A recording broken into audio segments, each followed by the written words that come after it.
Assalamualaikum warahmatullahi wabarakatuh. Selamat jumpa lagi di pertemuan ketiga di kelas online hukum dan etika bisnis.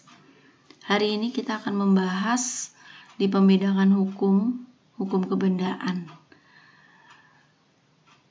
Video yang lalu kita sudah selesai membahas pembidangan hukum dari hukum keluarga beserta risiko-risikonya yang bisa ditemui di dalam bisnis. Sama halnya dengan pertemuan sebelumnya, di hukum kebendaan juga kita akan bahas tentang seluk-beluk dan risiko di hukum kebendaan yang dihubungkan dengan bisnis. Oke ya, saya mulai dari definisi. Hukum kebendaan adalah hukum yang mengatur segala sesuatu yang dapat dijadikan atau yang dapat dihaki oleh orang. Kalau Anda lihat definisinya mungkin bisa saja tidak langsung mengerti ya artinya ini sebenarnya apa. Memang kalimat pengertian yang dikeluarkan oleh undang-undang ya seperti ini. Mungkin bisa saya luruskan bahwa maksudnya adalah hukum kebendaan adalah hukum yang mengatur segala sesuatu yang dapat dijadikan hak oleh orang. Segala sesuatu itu bisa benda, bisa juga jasa yang menjadi hak orang. Yang dimiliki akhirnya menjadi hak, gitu ya. Nah, hukum kebendaan seperti saya sudah bilang di awal itu termasuk bidang hukum yang undang-undangnya atau peraturannya lahir dari zaman Belanda. Makanya nanti banyak istilah-istilah Belanda yang ada di hukum kebendaan ini. Macam-macam hak kebendaan itu salah satunya yang pertama adalah hak menguasai atau bahasa Belandanya bezit. Definisinya adalah bezit merupakan suatu hak yang dimiliki seseorang dengan perlindungan dari hukum tanpa mempersoalkan hak milik atas benda tersebut sebenarnya ada pada siapa. Ini coba dibaca PPT-nya berulang-ulang kali sampai kalian memahami sebenarnya maksud dari hak bezit itu apa. Hak yang dimiliki seseorang dengan dilindungi oleh hukum, tapi tidak mempersoalkan hak milik atas benda tersebut sebenarnya ada pada siapa. Jadi, poin yang pertama adalah seseorang memiliki atau menguasai suatu benda belum tentu hak milik dia merupakan pemilik atau hak milik itu ada pada dia, belum tentu. Itu poinnya ya. Kalau masih bingung memahami definisinya, coba kita cari contoh. Misalnya gini, hak bezit itu adalah Anda mengontrak sebuah rumah. Oke? Selama setahun atau 2 tahun tergantung dari perjanjiannya. Nah, ini yang dikatakan hak bezit ada pada orang yang menyewa atau mengontrak rumah tersebut. Hak menguasai selama jangka waktu yang telah diperjanjikan. Dan hak miliknya bukan atas nama orang yang ternyata menguasai rumah tersebut untuk jangka waktu tertentu. Gitu ya. Anda kos selama kuliah 4 tahun. Ya, berarti selama 4 tahun itu Anda mempunyai hak bezit atas kamar yang Anda sewa tersebut. Atau seperti contoh-contoh sebelumnya, motor atau kendaraan lain yang Anda gunakan untuk bepergian dari rumah ke kampus dan untuk keperluan yang lain. Setiap hari mungkin orang awam melihat bahwa motor tersebut atau kendaraan tersebut adalah digunakan oleh Anda. Ya, orang akan berpikir bahwa itu adalah milik Anda, padahal belum tentu. Jadi Anda hanya mempunyai hak bezit atas benda tersebut. Nah, implikasinya apa ke bisnis? Contohnya gini, kalau Anda di kemudian hari punya bisnis dengan partner. Dalam bisnis tersebut harus ada investasi yang ditanamkan di dalam bisnis tersebut. Misalnya pihak Anda yang menginvestasikan sejumlah uang.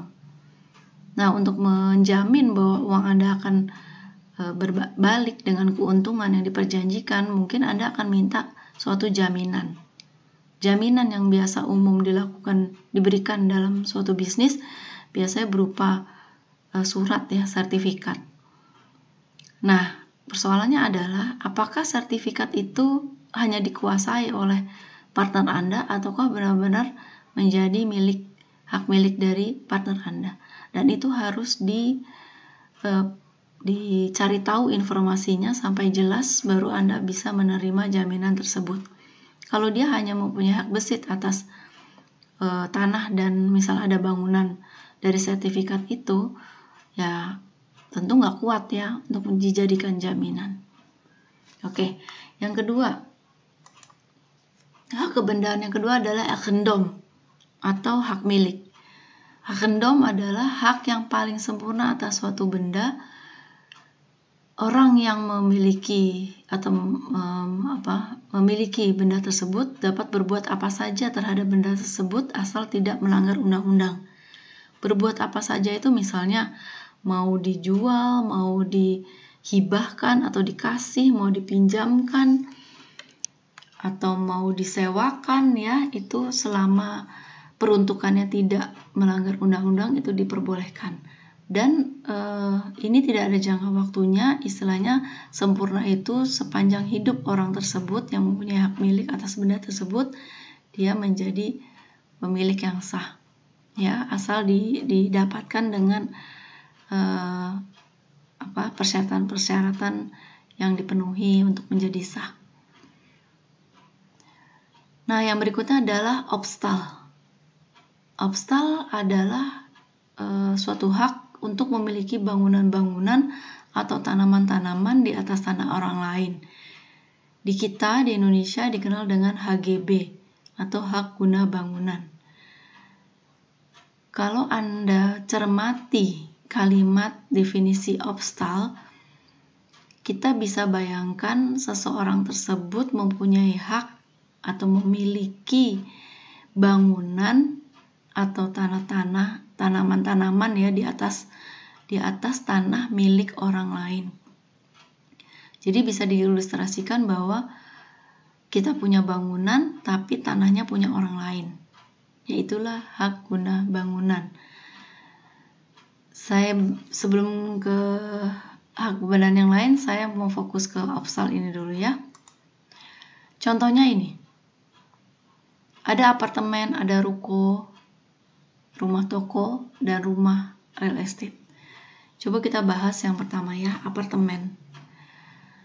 Apartemen di Indonesia itu diatur oleh yang namanya Undang-Undang Rumah Susun. Kalau Anda lihat di situ ada strata title. Strata title itu adalah undang-undang yang mengatur kepemilikan bersama di atas tanah orang lain yang berasal dari awalnya di Australia dan Amerika. Kemudian diikuti oleh negara-negara lain seperti Singapura, Malaysia, dan lain-lain. Di Indonesia masih menggunakan Undang-Undang Rumah Susun. Anda bisa search di Google untuk mendapatkan informasi yang lebih detail tentang apa isi Undang-Undang Rumah Susun. Undang-Undang Rumah Susun itu intinya adalah mengatur kepemilikan bersama di atas tanah atau di atas sebuah tanah yang milik orang lain.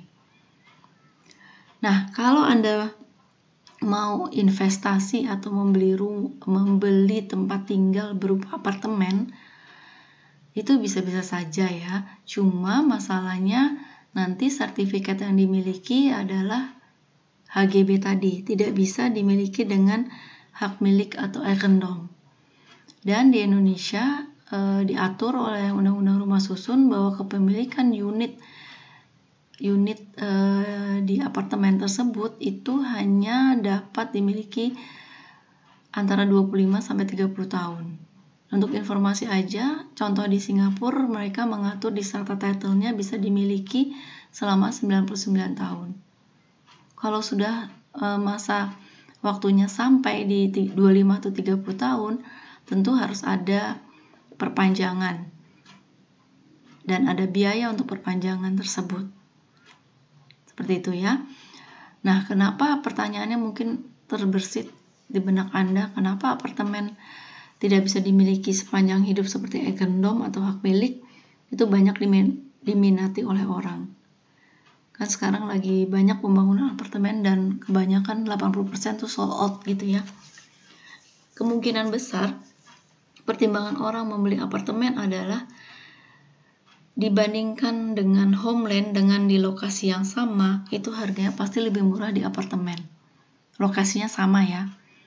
Dan biasanya orang mempertimbangkan dari lokasi atau jaraknya tempuh ke tempat aktivitasnya itu dekat, karena biasanya apartemen di tengah kota. Biasanya ya, tapi sekarang sudah berkembang banyak ke pinggiran dan banyak yang premium juga gitu ya. Oke, jadi apabila orang mau berinvestasi ya mungkin bisa dibuat untuk tempat tinggal selama 25 tahun, atau kalau tidak mau dibuat tempat tinggal ya harus diusahakan unit tersebut disewa ya, biar uang sudah dikeluarkan untuk pembelian tersebut bisa BEP ya, break even point. Nah, apartemen yang tadi status sertifikatnya adalah HGB, apabila sudah Anda beli itu tidak bisa dialihkan atau tidak bisa statusnya dinaikkan menjadi hak milik. Selamanya akan menjadi hak guna bangunan. Oke ya. Yang kedua, ruko, rumah toko. Rumah toko ada 2 macam nih dari status sertifikatnya. Kalau misalnya ruko dijual itu oleh developer perumahan atau real estate, itu pasti sertifikatnya keluar berupa HGB dan tidak bisa statusnya bisa dinaikkan menjadi hak milik.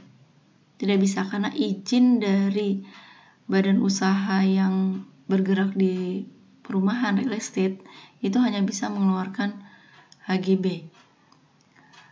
Dan khusus untuk ruko itu biasa dibangun beberapa bangunan untuk di atas tanah, satu area tanah yang dimiliki oleh developer tersebut. Nah, ruko yang satu lagi adalah ruko yang dibangun oleh perseorangan. Itu biasa ciri-cirinya ruko yang berdiri sendiri, yang tidak seperti ruko dibangun oleh developer yang biasanya dibangun developer itu biasanya dibangun di depan perumahan atau real estate. Jadi untuk mendukung aktivitas si perumahan tersebut. Nah, kalau ruko yang dibangun oleh perorangan itu dibangun biasanya tidak untuk mendukung sebuah perumahan, jadi dia berdiri sendiri. Nah, kalau dibangun oleh perorangan, itu kemungkinan besar oleh notaris bisa diusahakan untuk HGB-nya itu yang tadi dimiliki bisa dialihkan atau dinaikkan statusnya menjadi hak milik dengan biaya tersendiri. Dan semua informasi itu harus jelas dulu didapatkan sebelum Anda melakukan transaksi jual belinya. Itu ya untuk ruko. Yang berikutnya untuk rumah. Rumah juga sama keadaannya dengan ruko, ada 2 keadaan atau 2 situasi. Yang satu bisa merubah HGB menjadi hak milik, yang satu lagi kemungkinan bisa tapi dengan syarat-syarat tertentu. Rumah yang pertama adalah rumah yang Anda beli di tanah perseorangan yang dimiliki oleh individu, bukan dimiliki oleh developer. Itu bisa Anda miliki nantinya dengan diurus menjadi sertifikat hak milik. Rumah yang Anda beli dengan perseorangan itu statusnya macam-macam ya, bisa masih AJB atau masih akte jual beli, dia belum urus sertifikat hak milik, atau bisa juga masih berupa hasil dari warisan, bisa juga statusnya girik, masih tanah adat. Itu semuanya harus diurus lagi ke BPN atau Badan Pertanahan Nasional untuk membuat sertifikat hak miliknya. Oke ya, saya lanjutkan di video berikutnya.